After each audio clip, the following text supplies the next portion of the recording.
자, 또 새로 시작하게 됐습니다. 예. 이번 달에 오신 분 안 계시죠? 계신가요? 예.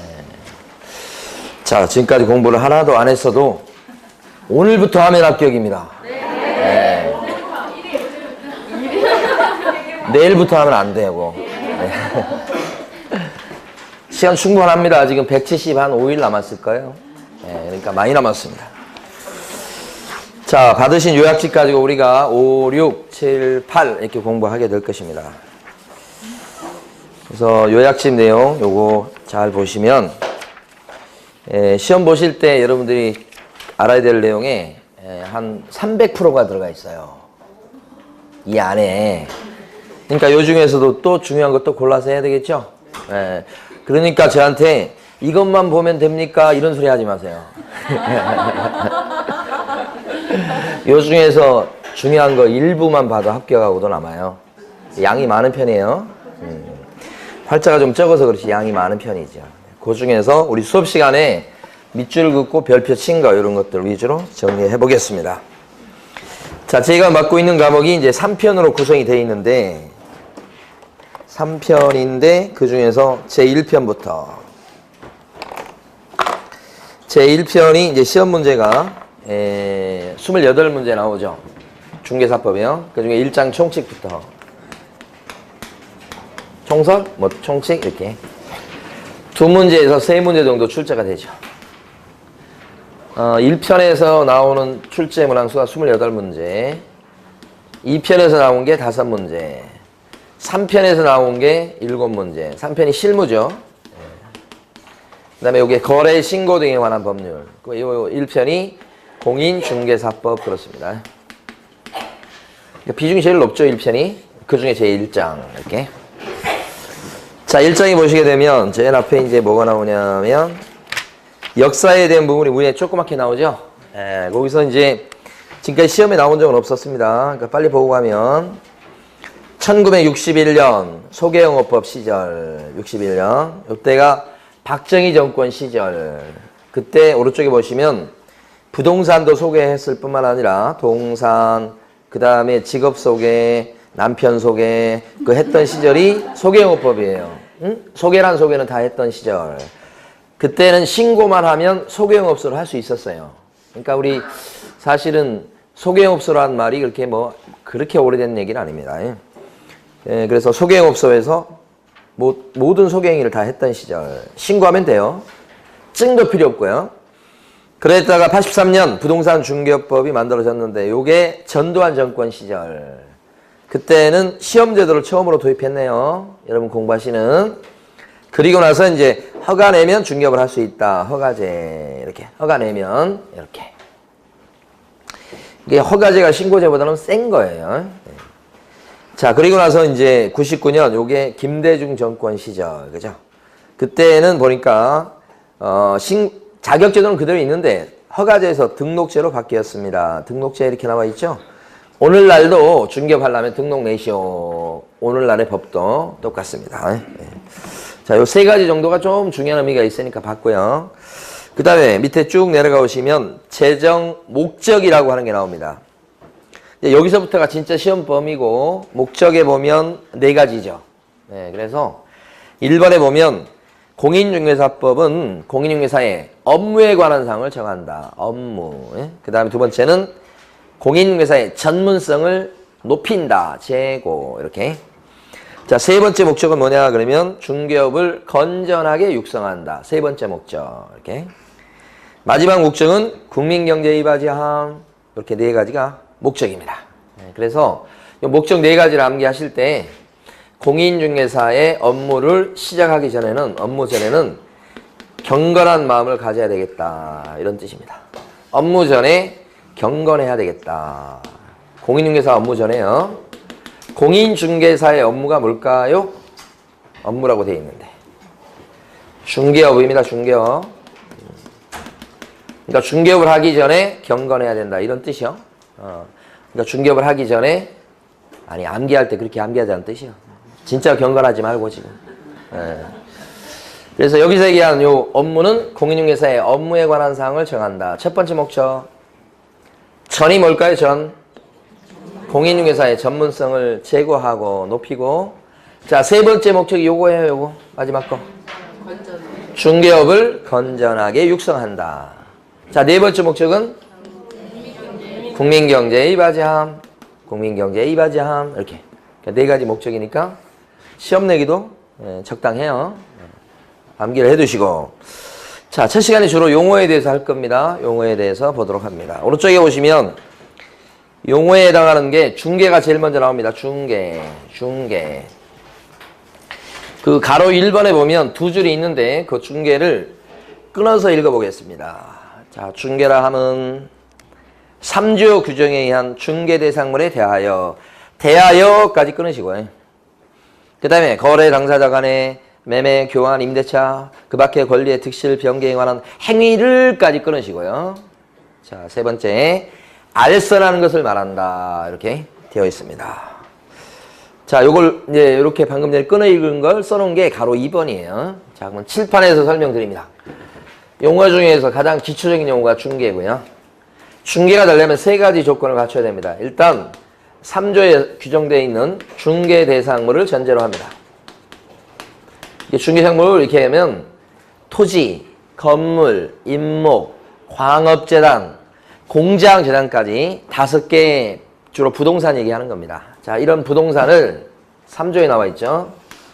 두 번째, 거래 당사자 간의 매매, 교환, 임대차, 그 밖에 권리의 득실, 변경을 가져오는 행위를 첫 글자하고 끝 글자를 따면 말이 돼버립니다. 거래행위 하는 것을 이런 뜻이고 줄이면 거래하는 것을 이런 뜻이에요. 어떻게 했을 때 중개가 됩니까? 알선. 소개죠, 소개.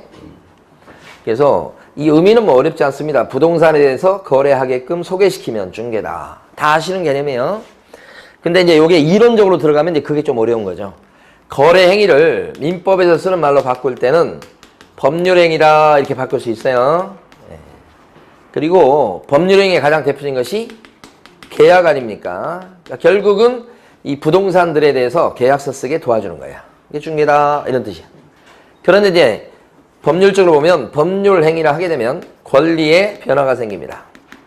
그걸 권리 변동, 권리를 잃기도 하고 얻기도 하고 권리의 주체나 내용이 바뀌기도 하는 걸. 그걸 득실 변경을 변동이라고 그러죠. 그러니까 매매 계약을 체결했습니다. 그러면 매매 계약 체결했다. 그랬을 때는 어떻게 되죠? 매수인이 잔금 다 치러서 매수인 앞으로 등기를 딱 가져오는 순간에 매수인은 임자가 돼서 소유권을 취득하고 매도인은 어떻게 됩니까? 소유권을 매도인은 잃고 그게 바로 이제 권리 변동이죠. 자, 계약 중에 보면 또 교환 계약이라는 게 있어. 교환 계약.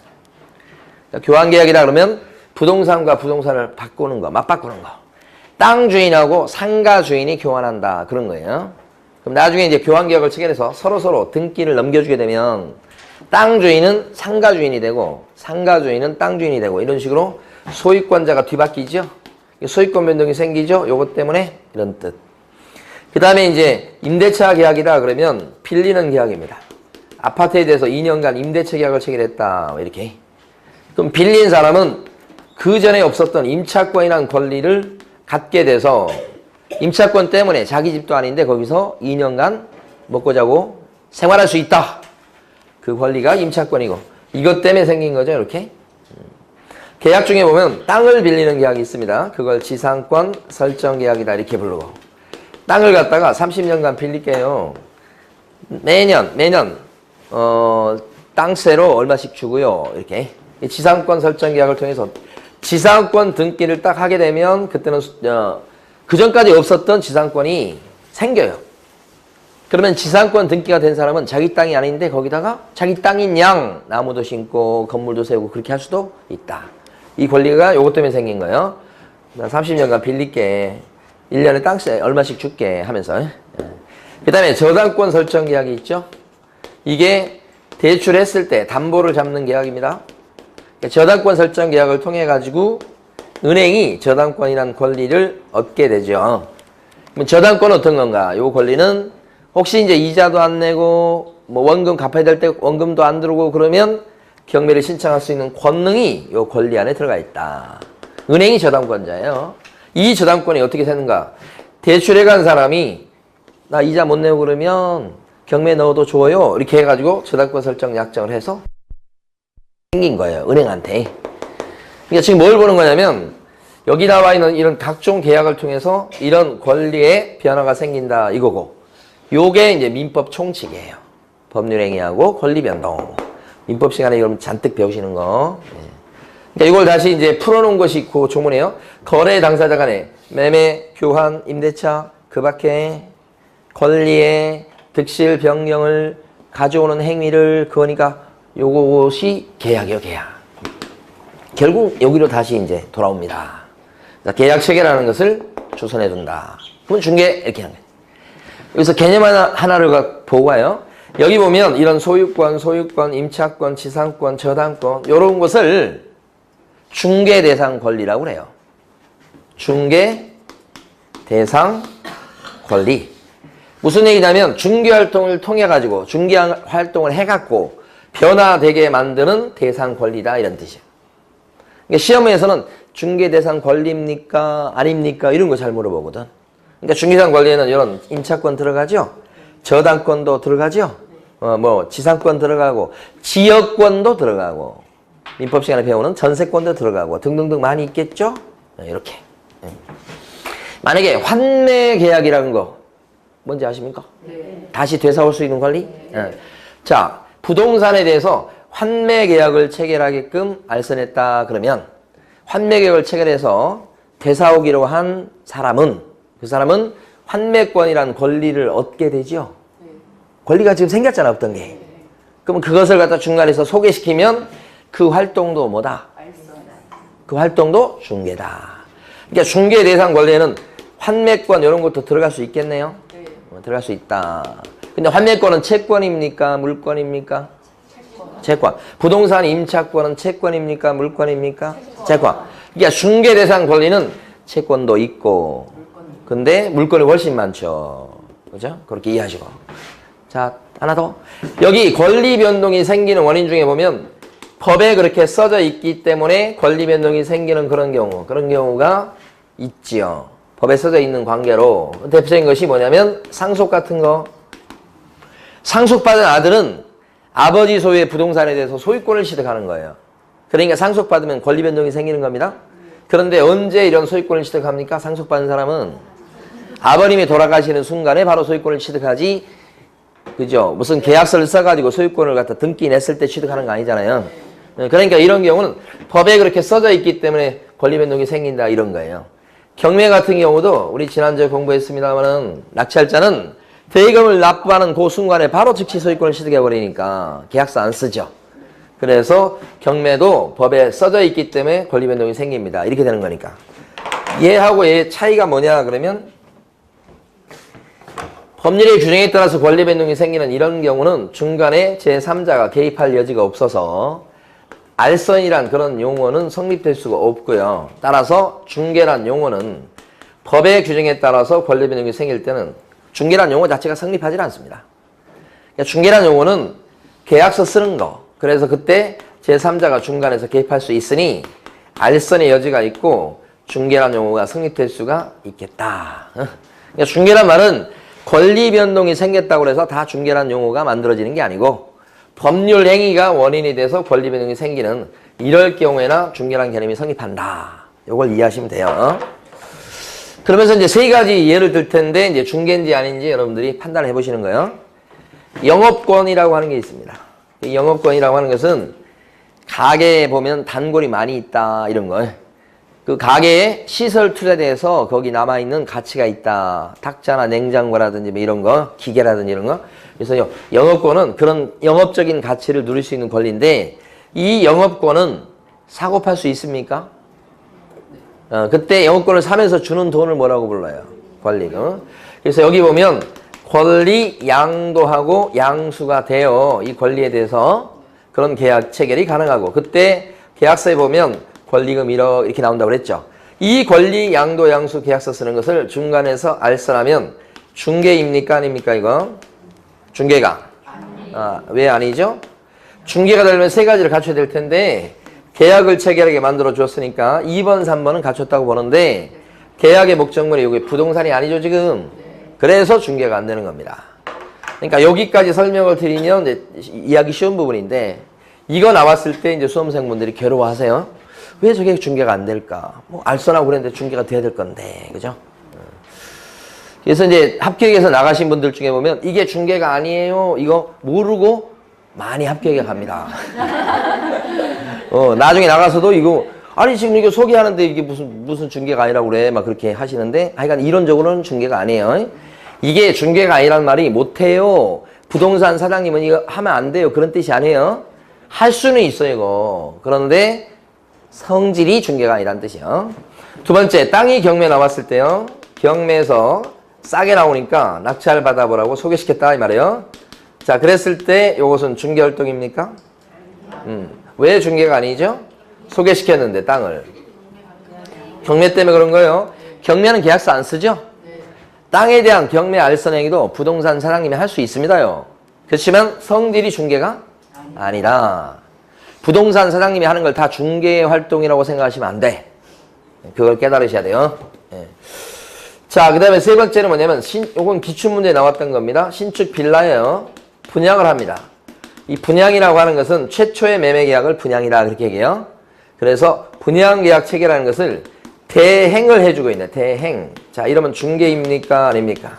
아니에요. 왜 아니죠? 빌라인데 부동산인데 이 계약은 분양 계약은 매매 계약하고 거의 같은 거예요. 근데 왜 중개가 아닙니까? 대행 때문에. 대행이라고 하는 것은 우리 이제 알선 같은 경우는 둘이 있는데 둘 사이에서 이렇게 둘을 연결시켜 주는 게 알선이지만 대행은 둘이 있을 때 그 중에 한 사람을 뒤로 밀치고 그 사람 대신 들어가가지고 상대방과 이렇게 계약을 해주는 거예요. 그러니까 이 대행은 대리의 성질을 띠는 거야. 따라서 이건 알선이 아니어서 중개가 될 수가 없겠습니다. 이런 얘기를 쓰고 있는 게 지금 가로 3번이에요. 가로 3번을 이해하셔야 중개인지 아닌지 제대로 이해하신 거고 여기서는 출제거리가 뭐냐 그러면 요게 기출문제 나왔었습니다만은 또 기출문제 뭐가 나오냐면 분양 대행을 해주고 대행료로 1000만 원을 챙겼다 이렇게 나와요. 예를 들어서 그러면 금지행위입니까 아닙니까? 아니에요. 금지행위가 왜 아니죠? 그 분양 대행해주고 받은 보수는 그 중개보수 복비가 아닌 거잖아요. 이게 아니기 때문에 그 보수가 아니기 때문에 법정 상한선이 있어요 없어요? 없으니까 많이 챙겨도 걸리지 않는다. 요게 또 출제됐었고 중요하죠. 그죠? 됐습니다. 그 다음에 밑에 가로 4번 성격을 보시면 이 중개 활동은 이렇게 소개시키는 거죠. 소개시킨다는 것은 손님한테 막 설명도 하고 물건 보여주기도 하고 왔을 때 이제 커피 내주기도 하고 이렇게 하는 것이 이제 요게 알선행위입니다. 그럼 이런 알선행위는 사실행위예요, 법률행위예요? 저희 대학교 1학년 처음 들어갔을 때 사실행위, 법률행위를 이해를 못했어요. 지금도 이해하나 모르겠어요. 제가 막 이렇게 강의하는 건 사실행위입니까? 법률행위입니까? 사실행위지. 이렇게 해가지고 어떤 법적 효과가 생기는 게 아니죠. 그게 사실행위요.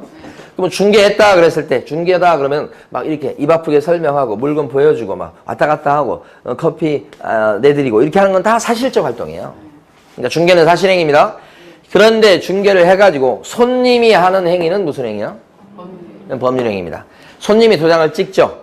여러분이 써준 이렇게 계약서에다 도장을 콱 찍죠. 그것은 이제 계약을 체결하는 거니까 그건 법률행위.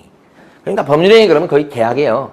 그럼 계약 말고 나머지는 전부 다 사실행위라고 보시면 되겠죠? 네, 그러니까 여러분이 하는 활동은 사실행위다. 그죠? 네. 자, 넘어가셔서 이번에는 어디 가시냐면 중개업으로 가볼게요. 중개업이라 지금 8페이지입니다. 8페이지. 자, 중개업과 관련해서 거기 가로 1번에 보면 자, 네 군데를 동그라미 치겠습니다. 가로 1번에 보면 중개업이라 하면 다른 사람의 뭐에 의해서 의뢰 동그라미. 그 다음에 일정한 뭐를 받고요? 보수의 동그라미. 그 다음에 중개의 동그라미. 중개를 마지막 어떻게 해야 됩니까? 업으로 행하는 거. 이게 네 가지 동그라미 치시면 돼요. 자, 됐고요. 자, 지금부터 칠판에서 중개업에 대한 내용을 설명드리면서 판례 4개를 설명드릴 텐데 그 판례 4개를 아시면 돼요. 그 판례 4개가 오른쪽에 보시면 판례 1, 2, 3, 4 나와 있는 거죠? 그러니까 매년 나오는 판례입니다. 자, 중개업이란 용어가 훨씬 중요합니다. 이거보다. 자, 그럼 이것은 방금 전에 동그라미 쳤듯이 의뢰가 있어야 되고요. 그 다음에 보수를 챙기고요. 그 다음에 중개하는 것을 마지막에 어떻게 해야 됩니까? 영업적으로 했을 때 이렇게 되면 이것을 중개업이라고 합니다. 이렇게. 그러니까 중개업이다 그랬을 때는 의뢰, 보수, 중개, 영업. 중개가 뭐죠 그런데? 방금 전에 했었죠? 3조에 규정된 중개대상물에 대해서 거래 행위하는 것을 소개시키는 거. 그걸 중개다. 이건 이미 한 거잖아요. 여기서 이제 조금 볼 게 영업으로 한다. 영자가 안 나와 있지만 여러분들은 업이다 그러면 이제 영업이라고 생각하시면 이해하기 편하고요. 영업이 되기 위해서는 3가지 조건을 갖춰야 됩니다. 요거요. 자, 첫 번째는 영업이 되려면 일단은 돈 벌 목적으로 해야 됩니다. 그걸 뭐라고 부르냐면 영리 목적으로 활동한다. 영리 목적으로 해요. 돈 벌 목적으로 이렇게 해야 돼. 그래야 영업이 되는 거예요. 두 번째는 불특정 다수인을 상대로 합니다. 불특정 다수인. 이것도 법률 용어인데 특정되지 아니한 여러 명. 그러니까 여러 사람을 상대해야 영업이 되는 겁니다. 상대하는 상대방이 딱 정해져 있다. 그건 영업이 아니죠. 네. 자, 세 번째는 한두 번 하고 말면 그건 영업이 아니죠. 계속 반복 성향이 있다. 이렇게 되면 이것이 뭐예요? 영업이다. 이게 되죠. 자, 우리 이제 요즘은 잘 만나기 좀 힘든 것 같은데 길 가다 보면 어떤 사람이 한 두 사람이 다가와서 참 복 있게 생겼다고 얘기하면서 잠깐 얘기할 수 있냐고 하면서 지금도 있습니까? 옛날 한참 많이 만났는데 그래가지고 거기서 지금 결론이 뭐냐면 정말 복 있게 태어났는데 뭐 조상님이 뭐 어쨌다나 그것 때문에 그거 하나 때문에 지금 안 풀리고 있다 그렇게. 자, 풀리는 사람 잘 없어요 세상에? 다 안 풀리고 저한테 물어봐도 저도 잘 안 풀리고 있다 이렇게 생각해요. 그래서 그걸 풀려면 구수를 해야 된다. 근데 굿값이 800이다 뭐 1000이다 좀 깎아서 500대 해줄게 뭐 이렇게 나온 거야. 그게 뭐요? 이거잖아. 그리고 만약에 저한테 와서 다가와서 그런 얘기 했을 때 제가 관심 없어요 하고 가버리면 어떻게 해요? 또 딴 사람 쫓아가죠? 오늘 또 하고 내일 또 하죠? 그래, 밥 먹듯이 하는 걸 얘기하는 거예요. 이러면 직업이잖아요. 영업이잖아요. 그 사람. 그래서 하루에 한 건 하면 대박이에요. 그 사람들은. 그렇잖아요. 한 건 하면 대박. 이렇게 되는 거지. 예. 그러니까 저렇게 다리 아프고 왜 이렇게 돌아다니까? 사실은 그런 생각을 할 때가 있는데 다 목적이 있는 거죠. 이 세 가지를 갖췄을 때 영업이 될 텐데, 자, 지금부터 계속 반복 성향이 없이 일회성에 그치는 활동을 했다. 예를 들어서 우연히 전세 한 건을 했어요. 여러분들이. 그러면 우연히 했다는 얘기는 직업적으로 한 게 아니네. 그러면 중개업이 될 수가 없습니다. 직업적으로 한 게 아니어서. 여기가 첫 번째 중요한 거. 그러니까 여러분이 우연히 전세 한 건 했다 그랬을 때는 직업적으로 한 게 아니어서 중개업이 안 됩니다. 어쩌다 했으니까 이렇게. 그런데 만약에 계속 반복적인 성향을 갖고 해버리면 여기 들어간다는 얘기죠. 요리 돼서 이렇게. 그러니까 근데 이제 살다 보니까 뭘 많이 깨닫냐면 어떤 사람이 가만히 보면 자기 직업이라든지 뭘 더 어떤 굉장히 위치에 올라갈 때 가만히 보면 그 사람이 나 그거 해야 돼 이렇게 해서 그 위치에 가는 것보다 그냥 하다 보니까 그냥 되는 경우가 있다고요. 우연히 한번 했더니 거기서 대박이 난 거야. 그래서 그 다음부터 내 길이 이 길인가 봐 하면서 이쪽 간다고요. 제가 저번에 말씀드렸는가 모르겠습니다만 이병헌도 처음에는 알바로 연기를 시작한 거예요. 자기 인터뷰 그러대. 그래서 그냥 알바로 딱 했는데 반응이 너무 좋은 거지. 막 목소리도 좋고 또 잘생기고 막 그러니까 뭐요? 돈이 막 생기잖아? 이렇게 반복적으로 하기 시작하는 거예요. 순식간에 그렇게 돼요. 순식간에. 저도 어떻게 강의를 시작했을 것 같아. 우연히. 진짜 우연히. 고시 공부하는데 돈이 다 떨어진 거예요. 더 이상 고시원비 낼 게 없어. 그러니까 우리 선배가 너 강의하면 돈 좀 벌 수 있는데 해볼라냐고. 싫다고 갈 이유가 없잖아. 해볼게. 갔더니 너 이거 그때는 중개업법이었어요. 다른 선생님 다 있는데 중개법 선생님이 없으니까 너 중개법 해 그러더라고. 그럼 저는 그게 무슨 과목인지도 모르고 알았어요. 알바로 시작한 거예요. 돈 생기니까. 그런데 딱 해보니까 뭐 돈이 되는 거야. 그래가지고 이제 공부하는 것을 게을리하기 시작하죠. 더군다나 돈이 좀 벌리니까 나이가 들고 그러니까 이제 주변에서도 결혼해야 되겠다, 결혼해야 되잖아 이런 얘기 하니까 결혼하고 싶을 거 아니야? 그런데 수강생분 중에 한 분이 누구 좀 만나보려냐고 그러는 거야. 그래서 그러자고. 만난 게 우리 집사람이야.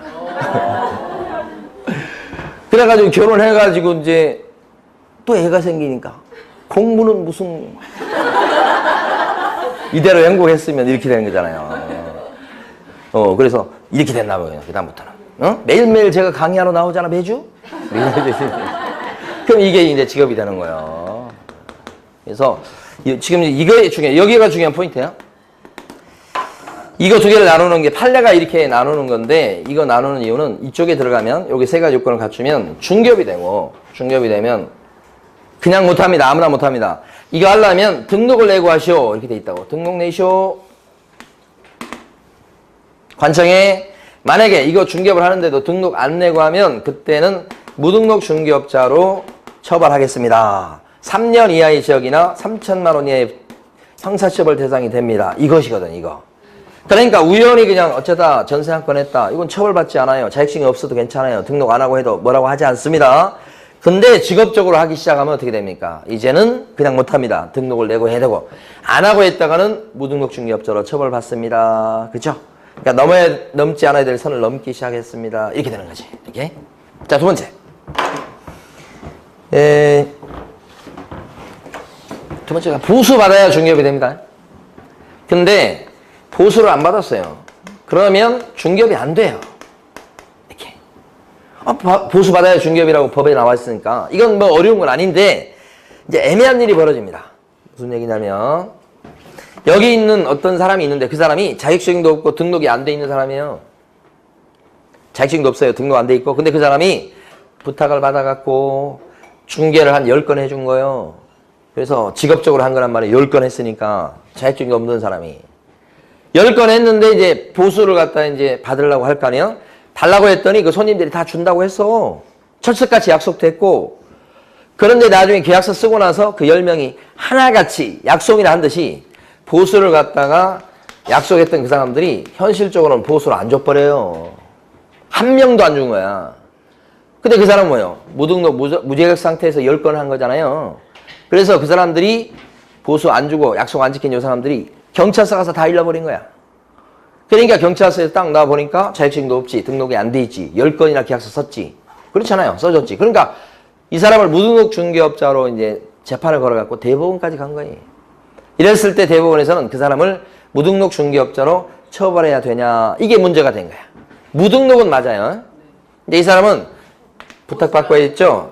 중개 10건이나 했죠. 다 동그라미요. 근데 이제 보수를 받으려고 했는데 이제 현실적으로 안 줘서 못 받은 겁니다. 한 푼도. 그랬을 때 이때는 받으려고 했으니까 그래도 중개업이다 이렇게 봐야 됩니까? 아니면 받으려고 했는데 현실적으로 못 받았으니 중개업을 했다고 볼 수는 없는 거냐? 어떤 거예요? 둘 중에. 그렇죠. 판례 입장은 요구 약속만 가지고는 현실적으로 받지 않았다 그랬을 때는 받은 게 아니어서 중개업이 안 됩니다. 이게 판례 입장이에요.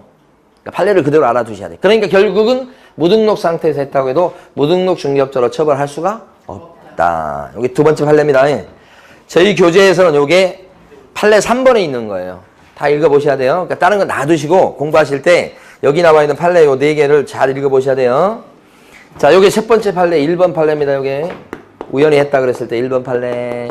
3번 판례가 요겁니다. 요거 약속만 했지 현실적으로 받지 않은 것은 중개업이 되지 않는다는 거. 자, 세 번째 갑니다. 이제는 세 번째 판례 칠판 보시면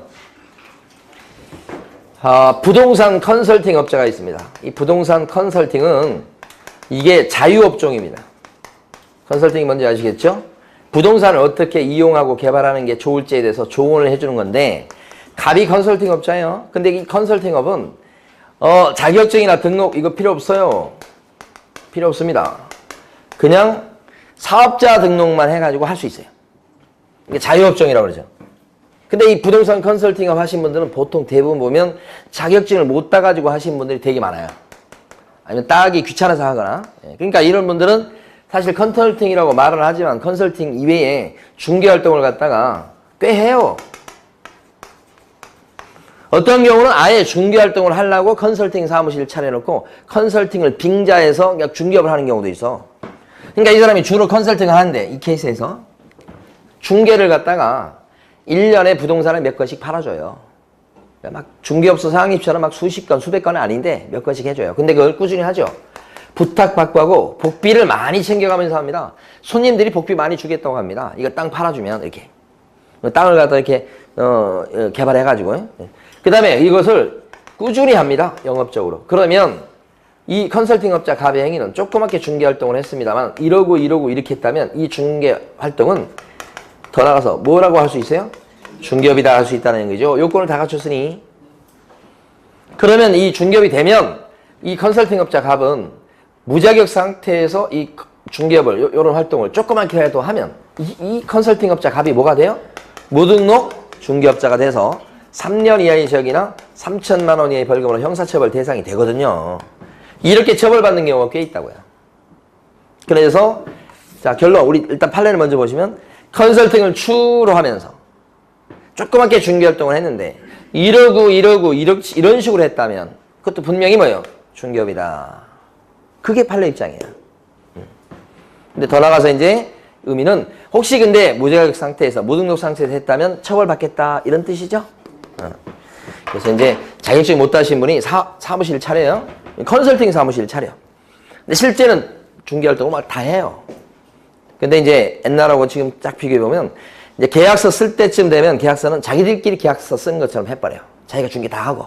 자기는 뭐만 해줬다고 그러는 거예요? 컨설팅만 했어요. 계약서는 자기들끼리 썼어요. 이렇게 많이 했었다고. 그런데 이제 그것도 자기들끼리 계약서 썼다고 하지만 거기서 소개시키고 이게 다 법에 걸리는 거니까 요게 이제 문제가 되잖아요. 그래서 이제 그 다음 단계로 이제 그 사람들이 법을 빠져나가는 것은 어떻게 하냐면 중개를 열심히 해요. 계약서 쓸 때쯤 되면 다른 부동산 사무실로 가서 자격증 갖고 있는 사무실로 가서 계약서 좀 써주세요. 그럼 제가 돈 좀 드릴게요. 이렇게 한다고. 거기서 계약서를 써. 그러니까 자기는 뭐예요? 계약서를 저기서 썼으니까 법에 걸리지 않게 되겠죠? 그렇게 많이 한다고. 그러니까 하니까 저 자격증 따가지고 지금 계약서를 이렇게 써주고 그 몇십만 원 받는 그 사람 입장에서 봤을 때는 어떻게? 뭐 처음에는 잘 몰랐다가 하다 보니까 어떻게 돼요? 자기는 돈을 조금 벌고 계약서 써주고 돈을 조금 벌지만 컨설팅 업자는 어떻게 돼요? 많이 벌잖아. 그걸 갖다가 이제 나중에 깨닫고서 자괴감이 들기 시작하지. 내가 이러려고 자격증을 땄나. 저 사람 돈 벌어주려고 내가 자격증을 땄나 이런 생각이 들잖아요. 그래서 이제 그 다음에 어떻게 하겠어? 구청에 일르지. 신고하고 막 그렇게 합니다. 그럼 구청에 나와서는 이제 나와서 조사해가지고 증거가 있어야 될 텐데 증거가 없으면 그냥 다시 지나가요. 우린 컨설팅만 했는데요. 계약서는 저기서 썼는데 이렇게 해버리면 딱 잡아내기가 쉽지 않다니까. 네, 그런 거예요. 자, 요것이 판례 중에서는 몇 번 판례냐면 4번 판례입니다. 네, 4번 판례 한번 읽어볼게요. 부동산 중개 행위가 부동산 컨설팅 행위의 부세에서 이루어졌다고 해서 이를 부동산 중개업법 제2조 제2호 소정의 중개업에 해당하지 않는다고 볼 것은 아니라. 그러니까 중개업에 해당할 수 있다는 뜻. 네, 자, 하나만 더 합니다, 이제. 뭐냐면, 대출 받습니다. 자, A라는 사람이 아파트를 갖다가 담보로 집어넣고 대출을 받습니다. 대출. B 은행에서요. 대출 받아요. 그러면 은행 입장에서는 담보 대출이죠. 이거 담보 잡고 대출해준다. 이렇게. 그 대출 받는 계약을 뭐라고 그래요? 금전 소비 대차 계약이다. 금전 소비 대차 계약이라는 이 표현은 법률상 표현입니다.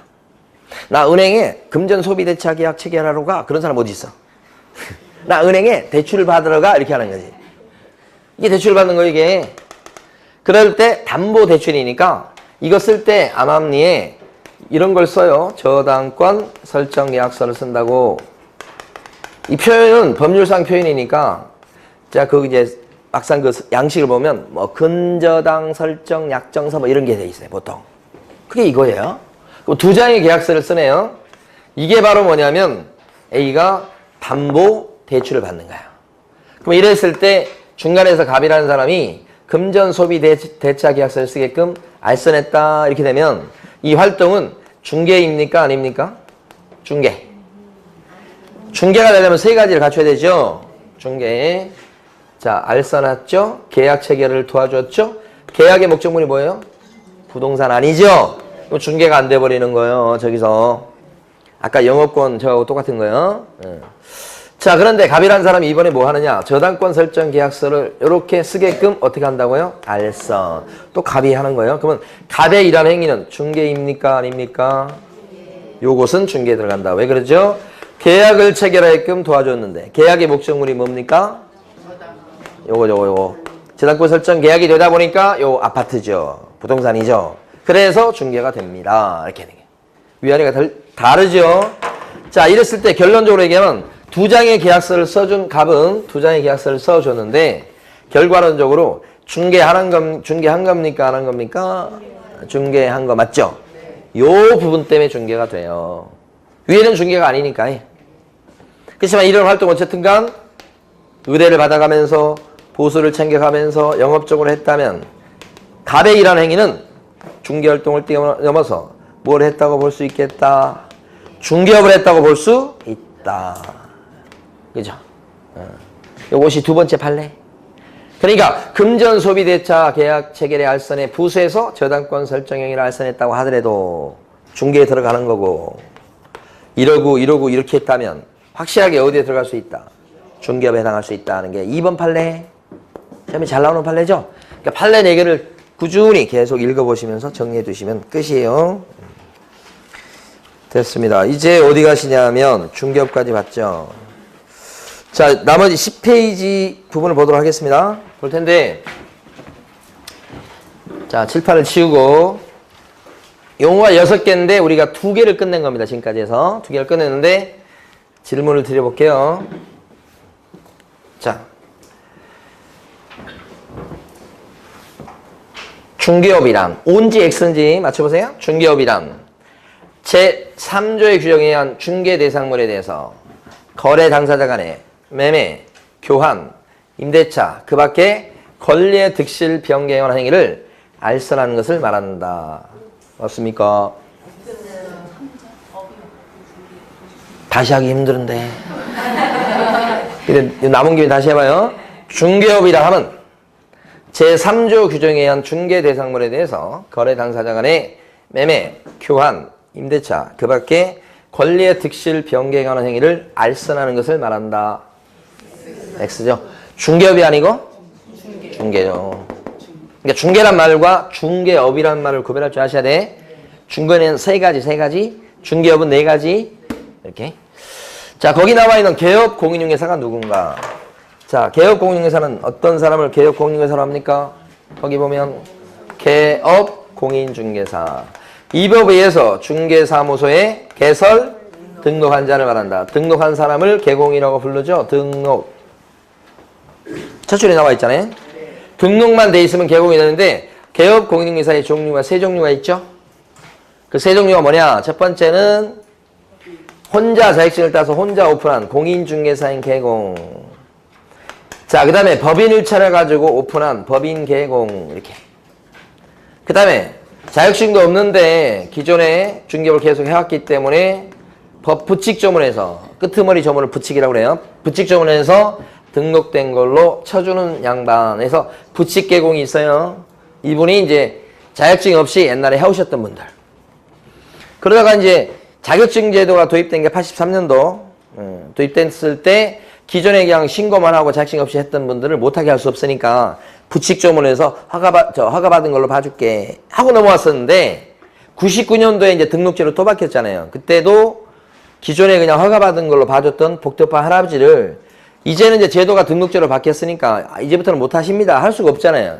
그래서 하시는 데까지 할 수 있게끔 등록된 걸로 또 봐주는 거예요. 부칙조문에서 그렇게 봐준 거예요. 조문을 써놨어요. 그러니까 어쨌든 정식 절차를 밟아서 등록했감. 법에서 등록된 걸로 쳐주든 어떻게 된 거예요? 등록된 거잖아요? 그럼 개공이다.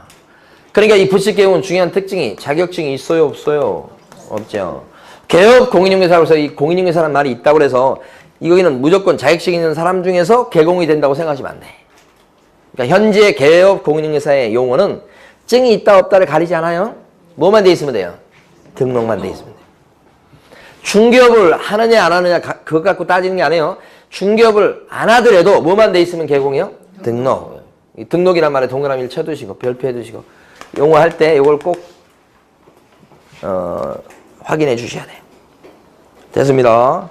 그러면 오른쪽 페이지 가면 네모 6번에 이번에 공인중개사가 나와요. 공인중개사. 자, 공인중개사는 6번.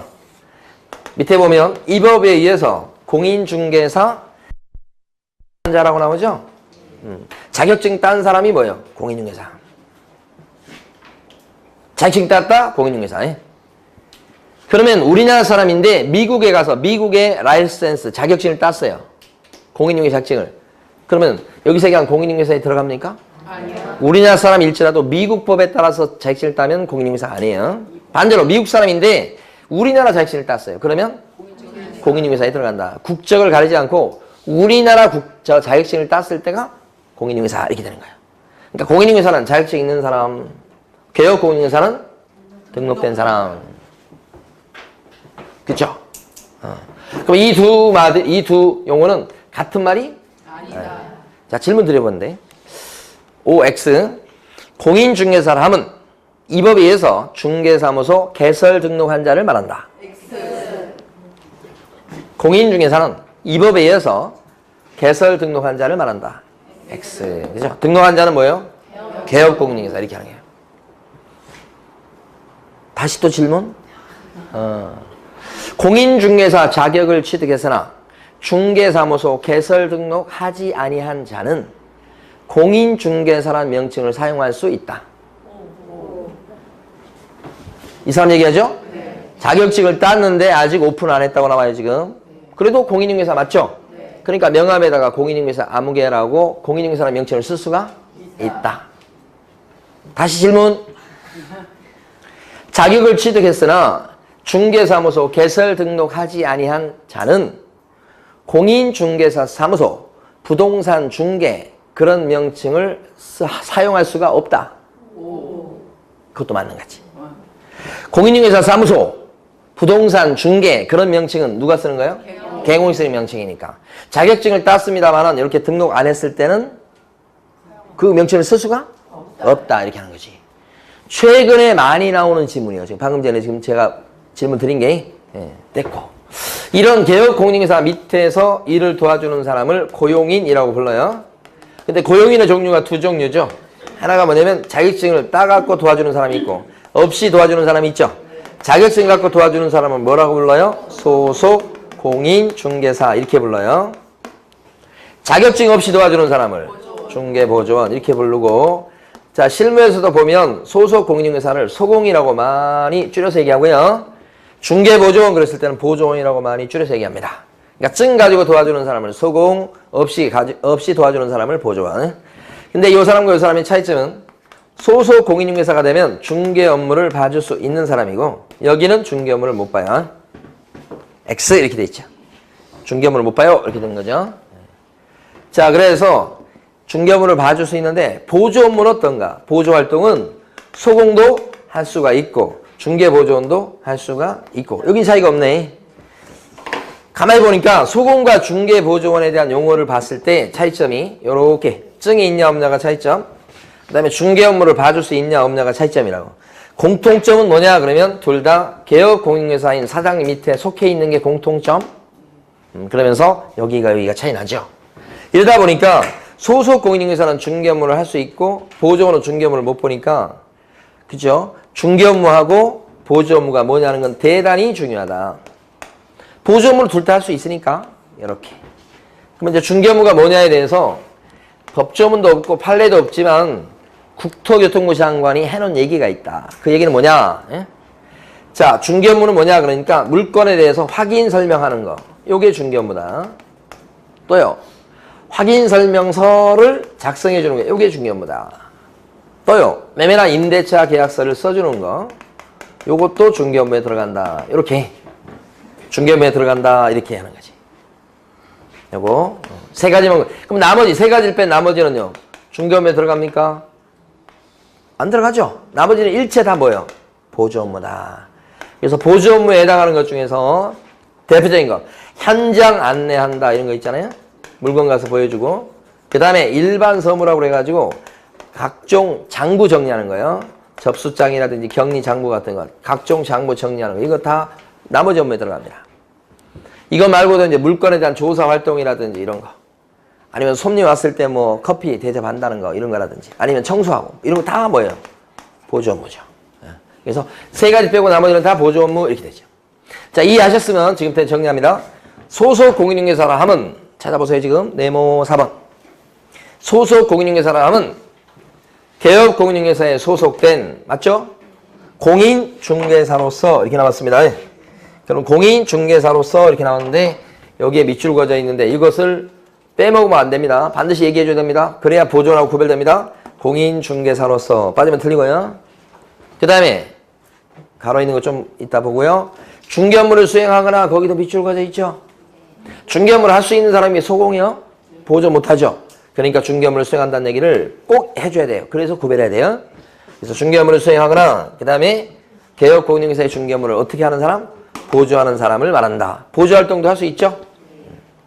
이 두 마디가 빠지면 틀리고 그 다음에는 이제 가로 안에 보면 자격증을 갖고 있는 사람들 중에서 그죠? 법인의 임원사원이 있는데 이따 셋째 시간에도 하겠지만 임원사원 중에 증이 있는 임원사원이 있고 증이 없는 임원사원도 있을 수 있죠. 네. 증을 갖고 있는 임원사원은 어디에 들어가고 소공에 포함된다고 가로 안에 나와 있죠. 네. 근데 임원사원 높은 사람인데 증이 없어. 그럼 뭐예요?